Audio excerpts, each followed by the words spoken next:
HSC ও সমমান পরীক্ষা শুরু 12.5 লাখ শিক্ষার্থীর অংশগ্রহণ প্রশ্নের মান ও পদ্ধতি নিয়ে মিশ্র প্রতিক্রিয়া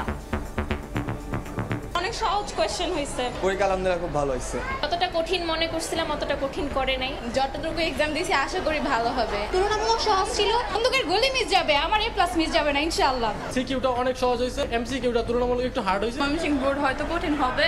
তেমনটা হয়েছে না ভালোই সহজ হয়েছে গতবারের তুলনায় এবার প্রশ্ন অনেক সহজ হয়েছে আশা করি সামনের পরীক্ষাও খুব ভালো হবে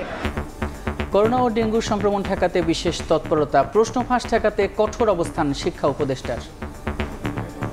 প্রশ্নপত্র ফাঁস থেকে শুরু করে অন্যান্য সমস্যা দিচ্ছিল সেগুলো থেকে আমরা শিক্ষা লাভ করে যেভাবে এসএসসিটা করেছি এইচএসসিটাও আমরা সেভাবে অর্গানাইজ করতে চেষ্টা করছি নির্বাচিত সরকারের অপেক্ষায় ইইউ বিএনপির সঙ্গে বৈঠকে ফেব্রুয়ারিতে ভোটের বিষয়ে স্বস্তি প্রকাশ মিলারের ইসির সম্পূর্ণ স্বাধীনতায় জোর নেতাদের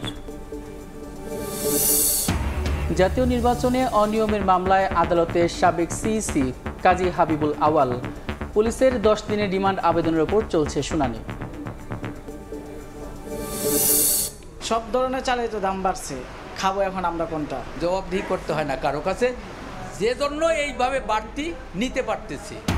ভরা মৌসুমেও চাল নিয়ে চালবাজি কেজিতে বেড়েছে 3 থেকে 8 টাকা মিলার সিন্ডিকেটে জিম্মি ভোক্তা মজুতদারদের বিরুদ্ধে ব্যবস্থার হুঁশিয়ারি ভোক্তার ডিজির